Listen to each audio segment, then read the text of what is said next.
बिस्मिल्लाहिर्रहमानिर्रहीम। अस्सलाम वालेकुम व्यूअर्स, आप देख रहे हैं डाइनिंग और ये मैं आपको टेस्ट करके बताती हूँ।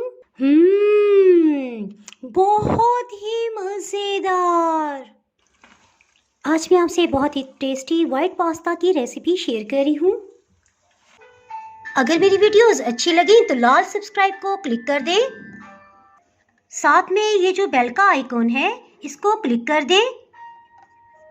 इसको क्लिक करने से आपको मेरी हर नई वीडियो का नोटिफिकेशन सबसे पहले फ्री में मिलेगा। बिस्मिल्लाहिर्रहमानिर्रहीम। इसके साथ ही रेसिपी को स्टार्ट करते हैं। एक पैन में 4 गिलास पानी डाला है, इसमें नमक शामिल कर देंगे। आधी चाय की चम्मच मज़ीद नमक शामिल करेंगे। इस रेसिपी में 200 ग्राम पास्ता का इस्तेमाल करें। आपको जो भी शेप का पास्ता पसंद हो आप इस्तेमाल कर सकते हैं। इसे भी शामिल कर देंगे। 1 खाने वाला चम्मच कुकिंग ऑयल इसमें शामिल कर देंगे, इससे पास्ता जुड़ेगा नहीं। एक दफ़ा अच्छे से मिक्स कर लेंगे। हीट पहले मीडियम थी, इसके साथ ही हीट को लो कर देंगे। मीडियम लो हीट पे कुक होते हुए पास्ता को 8 मिनट हो चुके हैं। इसे चेक कर लेते हैं। ये देखिए आसानी से टूट रहा है, बस इससे ज़्यादा इसे गला हुआ नहीं होना चाहिए। इसके साथ ही हीट को ऑफ कर दिया है। पास्ता को छान लेंगे और इसके ऊपर की सतह पे 1 गिलास ठंडा पानी डाल देंगे, इससे पास्ता जुड़ेगा नहीं। जी पास्ता तो बॉईल हो गया। इसके साथ ही नेक्स्ट प्रोसेस की तरफ चलते हैं। मक्खन 1 खाने वाला चम्मच ये ले लिया है। इसके साथ ही इसमें 1 चाय की चम्मच लहसुन का पेस्ट ये शामिल कर देंगे। जैसे इस पे लाइट गोल्डन कलर आने लग जाएगा, इसके साथ ही इसमें आधा कप क्यूब्स में कटी हुई प्याज ये शामिल कर देंगे। 30 सेकंड्स के बाद ही इसमें आधा कप गाजर, आधा कप शिमला मिर्च ये भी क्यूब्स में कटी है, इसे शामिल कर देंगे।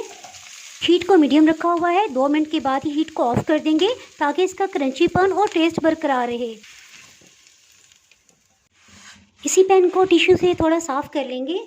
इसके साथ ही वाइट सॉस बनाते हैं। 1 खाने वाला चम्मच मक्खन ले लिया है।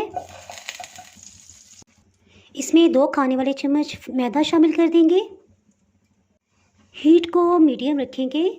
वाइट सॉस बनाते हुए एक अहम पॉइंट जिसकी वजह से आपकी सॉस में गुठलियाँ नहीं बनेंगी कि जब हम मैदा डाल के भूनते हैं तो इसको इस फॉर्म में होना चाहिए। अगर फिर भी लम्स रहें तो आप मज़ीद मक्खन या कुकिंग ऑयल इसमें शामिल कर सकते हैं। इससे इंशाल्लाह वाइट सॉस परफेक्ट बनेगा आपसे। इस अहम टिप की वजह से आप जब भी वाइट सॉस बनाएंगे उसमें किसी किस्म के लम्स नहीं होंगे। ये बहुत अच्छे से गोल्डन कलर में आ गया है। हीट को बिल्कुल लो कर दिया है। इसके साथ इसमें थोड़ा थोड़ा करके दूध शामिल करते जाएंगे और मिक्स करते जाएंगे। कुछ देर के लिए अच्छी तरह से इसके लम्स को ख़त्म कर लेंगे। इस दौरान में हीट को ऑफ कर दिया है। इसमें 300 ml एक बड़ा ग्लास भर के डाला है। अगर मिक्स करने से आपसे लम्स ना ख़त्म हो तो आप इसमें आधा कप पानी डाल के इसको ब्लेंड भी कर सकते हैं, उससे बिल्कुल ये स्मूथ पेस्ट बन जाएगा। इसके साथ ही हीट को ऑन कर लेंगे। काली मिर्च पाउडर 1/4 टीस्पून ये फ्रेश ग्राइंड की हुई है। मिक्स हर्ब्स आधी चाय की चम्मच, चिली फ्लेक्स 1 चाय की चम्मच। मीडियम लो हीट पे अच्छी तरह इसे कुक करते जाएंगे। अभी नमक इसमें शामिल नहीं किया है। 2 मिनट के बाद इसमें नमक भी शामिल करते हैं, आधी चाय की चम्मच। ये देखिए इस तरह से गाढ़ा हो गया है और चम्मच के ऊपर एक कोटिंग हो रही है। इस स्टेज पे इसमें पास्ता शामिल कर देंगे। पास्ता को भी इसमें शामिल कर देंगे। इसको अच्छी तरह से मिक्स कर लेंगे। नमक की मिकदार बैलेंस रखने के लिए इसमें नमक आधी चाय की चम्मच डाला है, क्योंकि स्टार्ट में जो मक्खन इस्तेमाल किया था वो भी साल्टेड था। चेडर चीज़ इसमें शामिल कर देंगे। चेडर चीज़ को भी अच्छी तरह से मिक्स कर लेंगे।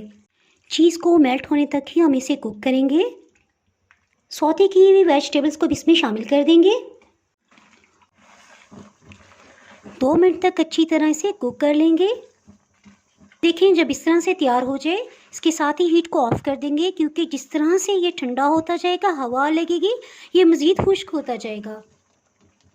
इसे डिश आउट कर लेते हैं। आप इस रेसिपी को ज़रूर ट्राई कीजिएगा, इंशाल्लाह आपको बहुत ही पसंद आने वाली है। अगर आपने मेरा चैनल अभी तक सब्सक्राइब नहीं किया तो चैनल को सब्सक्राइब कर दें और बेल आइकन ज़रूर प्रेस कीजिएगा। इसके बगैर आपको मेरी हर नई आने वाली वीडियो का नोटिफिकेशन नहीं मिल पाएगा। दुआओं में याद रखिएगा। इसके साथ ही मैं इजाज़त चाहती हूँ। अल्लाह हाफिज़।